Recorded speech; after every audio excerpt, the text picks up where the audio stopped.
A well-dressed man walks up to you asking to play a children's game. If you win, he'll give you the equivalent of $70. If you lose, you'll have to pay him $70. You think to yourself, what could be the harm? But a few weeks later, you will find yourself in a house of horrors fighting for your life. But how does playing a children's game lead you there? I wanted to analyze the psychology of the recruitment process in Squid Games, and there's going to be spoilers for Season 1, but not for Season 2. So the recruitment process basically has a well-dressed man, and he asks you to play a game for money. The game is Gi-hun. It involves having to flip over a paper origami square with your own paper origami square. And the recruiter has seemingly stalked you. He knows your name, he knows what your troubles are, how much money you owe to different people. And each of the characters are shown to be desperate, particularly for money. It's very specifically designed to elicit persuasion. And I'm going to go over the key concepts of psychology now.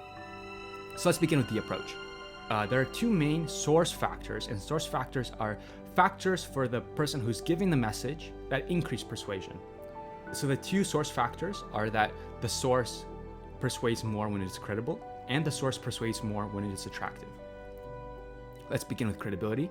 So the recruiter, he's very good at the game, so it makes him look competent. And also when the player first loses, the recruiter will forgive them in exchange for a slap. So he'll forgive their financial burdens. And it turns out that competency and kindness are the two main factors in research that predict persuasion. In terms of source attractiveness, he is very physically attractive. He's also socially attractive because he has social proof. It looks like he's very good at money matters and respected in society. And also physically attractive people, they're more persuasive. And we like people also who are well-groomed, and good-looking, which is what the persuader is. And why is it important that we like them? Well, that's because liking increases persuasion, particularly for salespeople. Also, authority increases persuasion. And people are willing to obey authority even if the authority has no jurisdiction. So, for example, in one study, a security guard told people to pick up trash, and people would pick up trash because the security guard has an air of authority, even though the security guard has no jurisdiction actually over the cleanliness of the city. Just to illustrate to you how powerful authority can be, there was an famous experiment, milgram experiment it's called, and basically an experimenter asked participants to deliver shocks for a study at a prestigious university, which was Yale University. And so there's someone who's going to be answering the questions, there's someone who's going to be administering the shocks, and each time the person answering the questions, they get a trivia question wrong, the person has to shock them, the participant has to shock them, and then increase the shock for the next one. 150 volts. Answer horse. And on and on and on. This person is actually an actor, and the participant doesn't know that. And they're not actually getting shocked. And at one point, this actor screams out, "This is too much, I have to go to the hospital. I have a prior heart problem." But the experimenter tells the participant, keep going. And anytime the participant says like, hey, maybe we should stop, the experimenter says, keep going, you'll have no legal problems. It'll all the liability will fall onto the university. I mean, who's going to take the responsibility if anything happens to that gentleman? I'm responsible for anything that happens here. Continue, please. And basically what happened was that this person got shocked. They shocked him, most participants, and then he went quiet, and people shocked him anyway. So the implication is that this guy died. You just killed him. But 65% of people went all the way to the end. So even after he's already dead, they're still shocking him. So in their minds, they think that they killed this guy, and they keep shocking him. Okay? So that's how powerful authority can be. Now let's move on to the actual game. And so there's nothing really psychologically significant about the game. It's just like they're just moving the paper rectangles around. But what's really significant during this part is the slapping. And this is something that I missed the first time, but it's actually extraordinarily important towards the whole persuasive process. First of all, people with lower self-esteem are less willing to protect their health. And so this will explain why they chose people who have difficulty, because they make the games more fun, because they're more willing to sacrifice themselves. And this is independent of even being broke, it's just low self-esteem. But the important part about the slapping is that before we get to the slapping, people make their decisions on emotional or cognitive reasons. So if I like a broccoli, let's say there's broccoli. Someone might say, I like broccoli because it tastes good. I like the texture. It makes me feel pleasurable. Someone might say, I like broccoli because it's healthy, or it's, other people see me eating broccoli and that makes me feel good. Or that probably makes me look healthier, and then that increases my social standing. So it's very cognitive reason. You can have one cognitive, you can have emotional reasons. And you can have both, right? But primarily, some people will split. And what you see with the main character, Gi-hun, is that, sorry if I'm butchering that name, by the way, but he seems to be making decisions emotionally. And what's interesting about that is because I'm just gonna skip ahead a bit, when he wins the game, he doesn't ask for money. He wants to slap him. So it just shows that he's interested in the emotions that playing the game gives him. And he's not very calculated, like, oh, I need $70. Like, this is an easy way to win $70, because he completely forgets about it, the $70. It's my turn to do this. Your 100 grand. You're welcome, sir.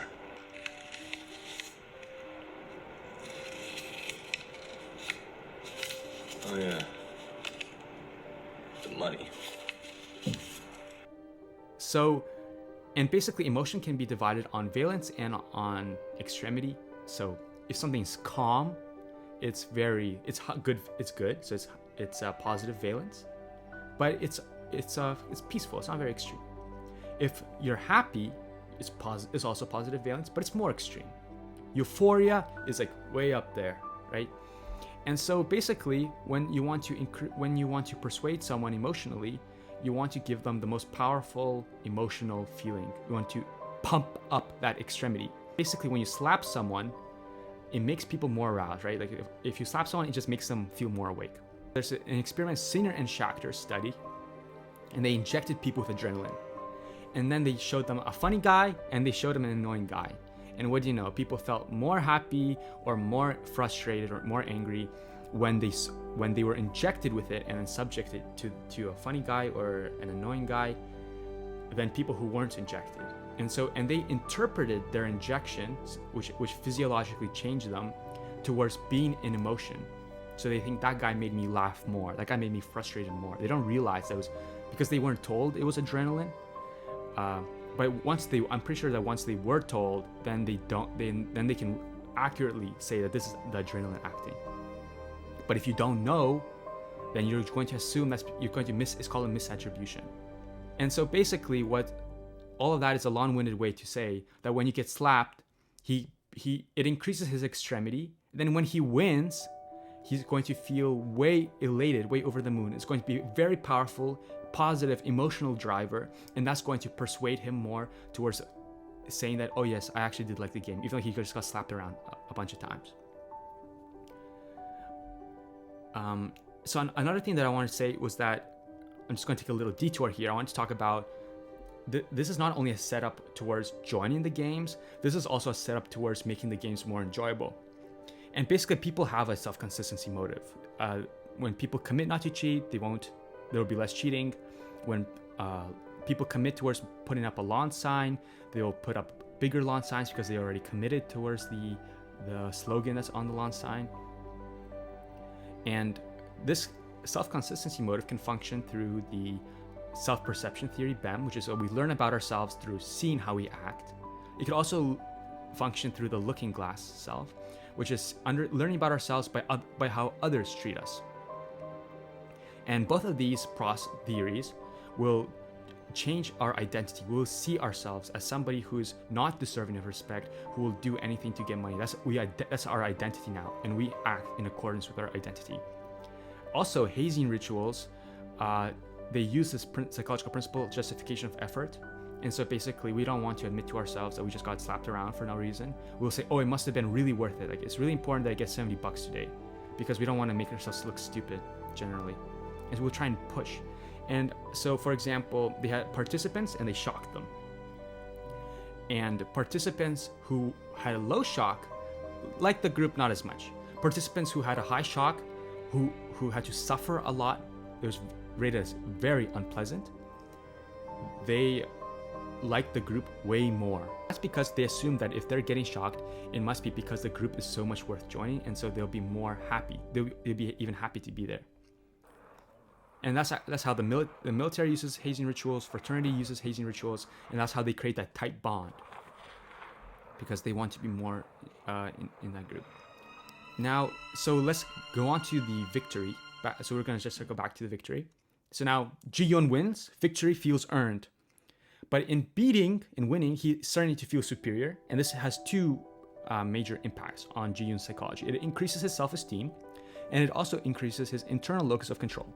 And the internal locus of control basically means that I have agency over my own environment. And so if I want to, I will. An external locus of control will be like, I am the subject of whatever happens to me. Let's talk about self-esteem. So self-esteem, when people have high self-esteem, they default to their own judgment. So they're more resistant towards outer efforts at persuasion, except when the persuasion message is something that benefits people with high self-esteem. So for example, saying like, you should take care of yourself. People with high self-esteem will appreciate that message more. They'll be more persuaded by that message than people with low self-esteem. But a message like you should, trash yourself for my entertainment, that'll be more persuasive to people with low self-esteem than high self-esteem. So that's the first one. And then the second one is internal locus of control. When people think that they're able to control their environment, they're actually less compliant. And both of these are, they're going to reduce Gi-hun's desperation, and they might decrease his ability to enter the games. But what's really more important about this is that once Gi-hun wins, Cialdini calls this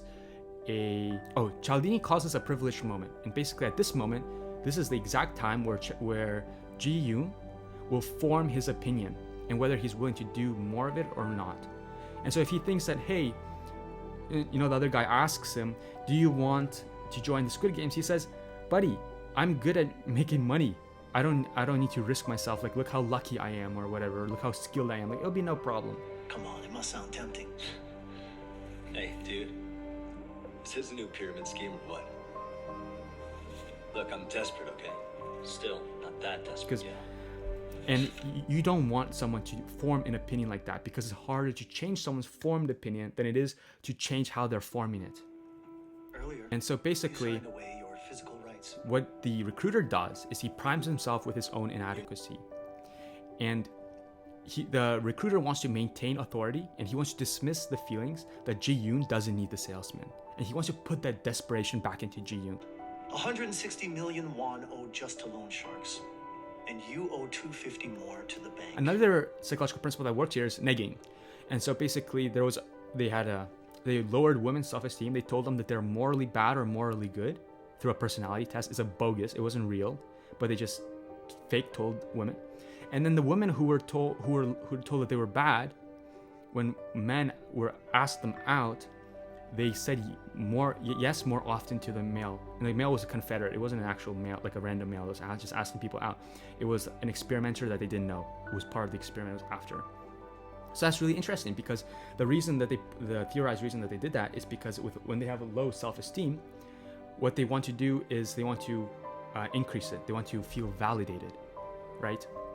And so here, when he lowers his self-esteem, he says, by the way, Gi-hun, you're actually really bad at making money and etc.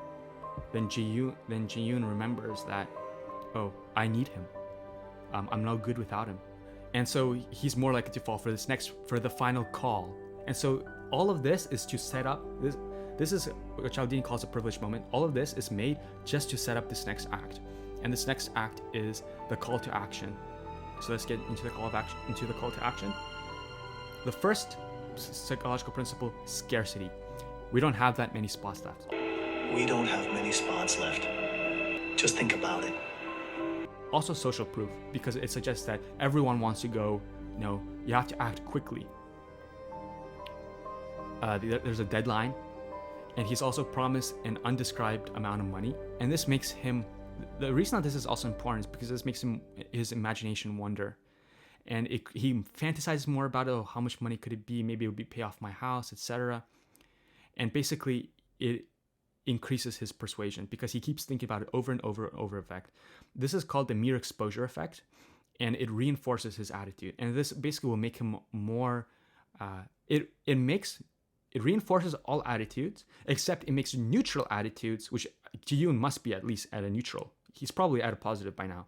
But it makes neutral attitudes more favorable, but it also makes them stronger. So it makes them more confident that that's the right decision. So for example, you might say like, oh, I really like this guy. But then you might say, but I'm not really sure if that's the correct opinion. You know, maybe he's actually not a good person. But you can still hold the opinion that I really like this guy, but I'm not sure of my opinion. You can hold that about anything. And so the interesting part about here is that you can say like, I really want to go, but I'm not that confident. And so here, having a mere exposure increases confidence in your attitude judgment, and you're more likely to show up and to play the games.